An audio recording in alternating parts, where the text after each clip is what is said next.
हाँ, समस्या तो भक्ति में है ही, क्योंकि अगर हमारा खान पान ठीक नहीं है, हमारा संग ठीक नहीं, हमारे आचरण ठीक नहीं, तो भक्ति किससे करेंगे। आहार मन पर प्रभाव डालता है, संग बुद्धि पर प्रभाव डालता है, आचरण पूरे जीवन पर प्रभाव डालता है। चलो, बड़ा मंगल हुआ कि आपको अपने आचरणों का पश्चाताप है कि आपने जो अशुभ आचरण किए। तो भगवान बड़े कृपालु हैं।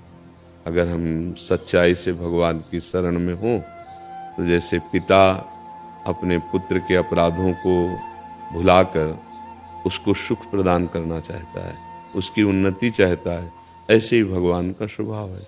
सब मम प्रिय सब मम उपजाए, भगवान की ही सब प्रकट की, इसलिए भगवान सबको प्यार। दोस्तों, राधे राधे बोलते रहें और बाबा जी के प्रवचन को आगे बढ़ाते रहें और सुनते रहें। राधे राधे दोस्तों। करते हैं, पर जो धर्म विरुद्ध आचरण करता है तो फिर वो दंड देने लगते हैं।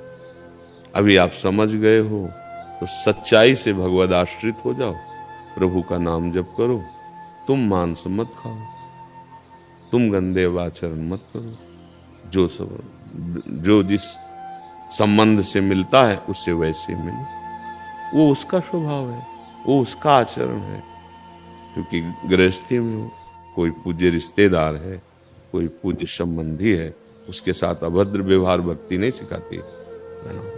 नमस्कार, आपका जो आहार विहार हो आपका, अपने जीवन में नहीं करना। हम किसी के आचरण देखकर ना उससे हम घृणा करते हैं और ना उसका हम संग करते हैं।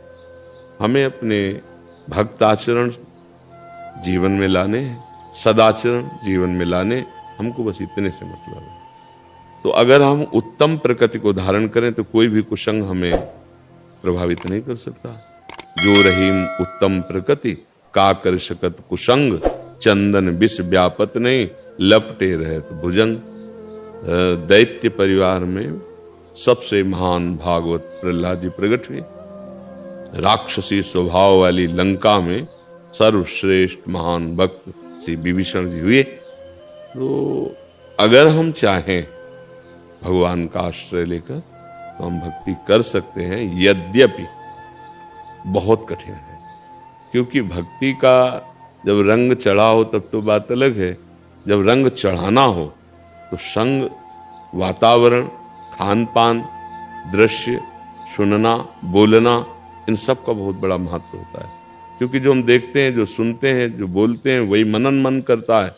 जैसा अन्न पाते हैं वैसे ही उसकी मनन की प्रवृत्ति हो जाती है, जैसा संग होता है वैसी बुद्धि हो जाती है, जैसे आचरण होते हैं वैसे स्वभाव बन जाता है। बड़ा कठिन है, पर इस कठिनता में भी हमें विजय प्राप्त करनी है भगवान का नाम आश्रय लेकर। यदि आप जो नाम प्रिय हो, या राधा राधा राधा राधा राधा राधा, अपना खान पान सात्विक, सबकी सेवा, जो आया हुआ है, या माता पिता परिवार के जन, किसी को कोई हिंसादि वृत्तियों के द्वारा कष्ट देकर कभी सुखी नहीं हो सकता।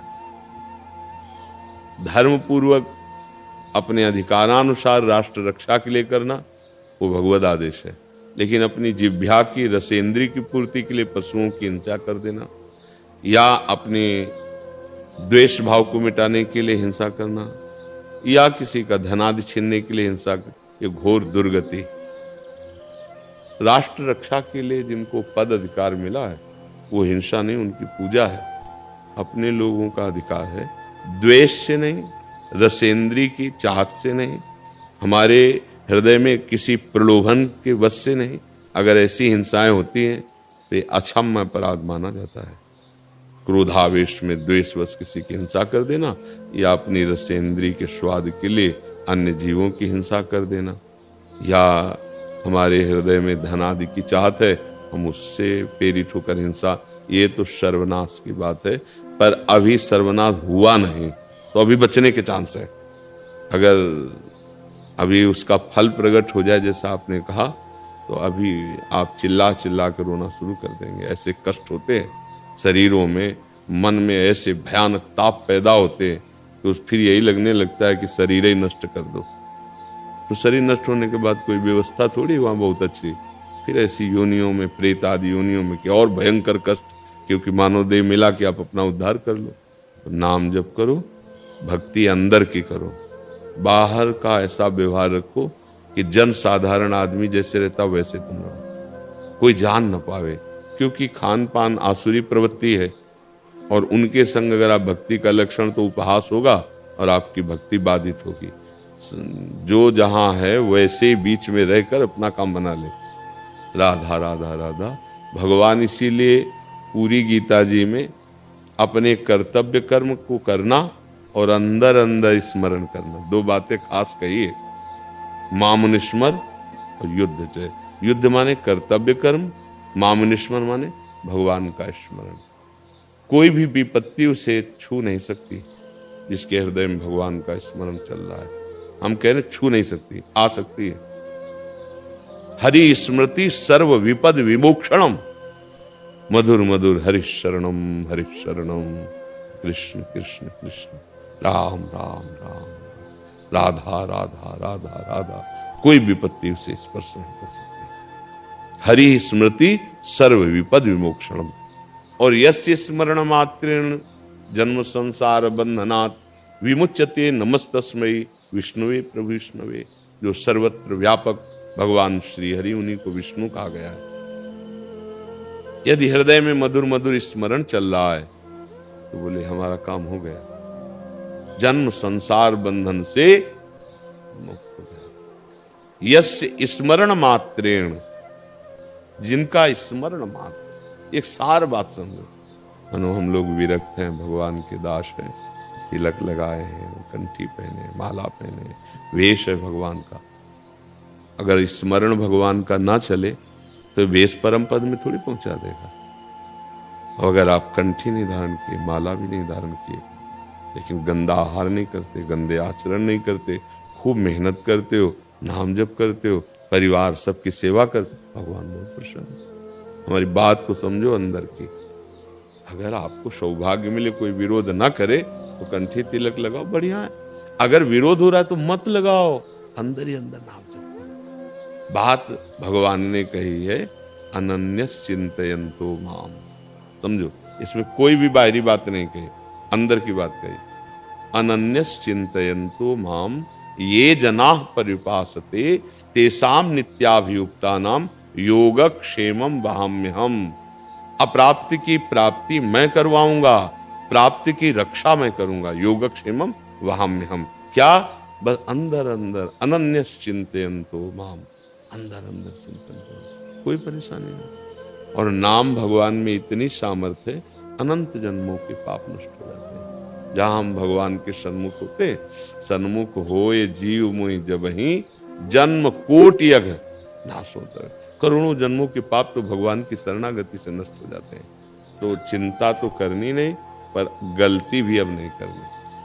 अगर हम भगवान का आश्रय लेकर और पुनः वही सब गलतियां शुरू कर देते हैं तो वो प्लस हो जाएगा।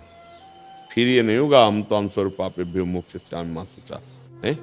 एक बार हम जब समझ गए कि हमसे गलती हो गई, अब हम कोशिश करें दोबारा गलती ना हो और नाम जप करें, व्यवहार बढ़िया करें सबसे। वो शराब पीते हैं, वो मांस खाते हैं, ये उनकी विचारधारा है, लेकिन मुझे उनके साथ व्यवहार क्या करना चाहिए? क्योंकि हम अंदर से मुक्त होना चाहते हैं, तो हमें किसी से द्वेष नहीं। अगर भगवत प्राप्ति करने में किसी एक व्यक्ति से घृणा और द्वेष कर ले, तो जब तक उस व्यक्ति का घृणा द्वेष मिटेगा नहीं, तब तक भगवत प्राप्ति नहीं होगी पूरी सृष्टि में। ये छोटा मोटा कार्य नहीं है। एक बार पूज्य राधा बाबा का नाम सुना होगा, गीता वाटिका। हाँ, अंग्रेजों से बहुत बाबा के अंदर, क्योंकि हमारे देश में बड़ा अत्याचार किया ना, बाबा देश स्वतंत्रता के लिए जेल में भी गए थे, तो वहां जो बर्ताव हो रहा था भारतीयों के साथ, वो देख करके अंदर से बहुत द्वेष था। तो संत होने के बाद, भगवत भजन में लगने के बाद भी जहां किसी गोरे को देखते तो वही सीन याद आ जाती कि बूटों से कैसे हिंदुस्तानियों को मसला गया, कैसे मतलब कैसा व्यवहार, मतलब बड़ा ही अभद्र व्यवहार होता था।